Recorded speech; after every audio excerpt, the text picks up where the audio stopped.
educators need this work, number one, for their own self-care. One of the things that I think can get in the way of a movement educator's growth is always thinking about their programming, and putting so much emphasis on that, but not actually looking at their own mechanics, their own felt experience, and ways that they can modulate their stress. So I see this program, one, as a self-care principle. And once you embody and practice the self-care principles that we have threaded throughout here and the sort of elevated mapping that's included, then programming for your people will become so much easier. The education that most movement professionals received is muscle by muscle education. Here's your biceps, here's your deltoid, here's your pectoralis. And so you start working with those individual bits, but the understanding of how they're connected is not conveyed in these trainings. That's what we're conveying in this program.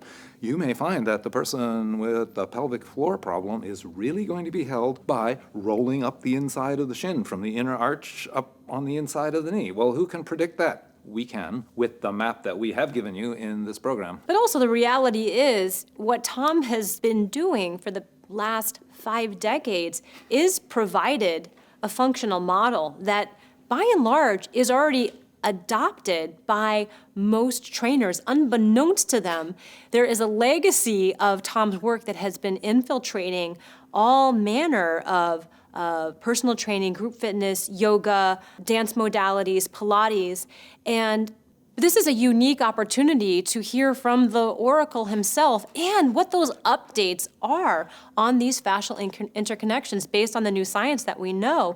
Over the last 8 years, Fascia Research has exploded, and Tom has been at the forefront of this movement.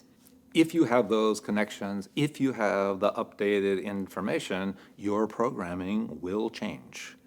If your programming is staying the same as it was a couple of years ago, you're not keeping up with the times, because training information and this kind of fascial research, which changes both our hands-on information and how we train, is really developing quite quickly.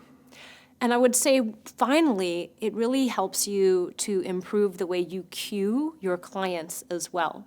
So this manner of working, and especially with updated information, will change how you tell people to bring self-myofascial release or self-massage into part of their recovery practice. Some of what we knew even 6 months ago is now already obsolete. So there are best application practices that we are bringing you with this program.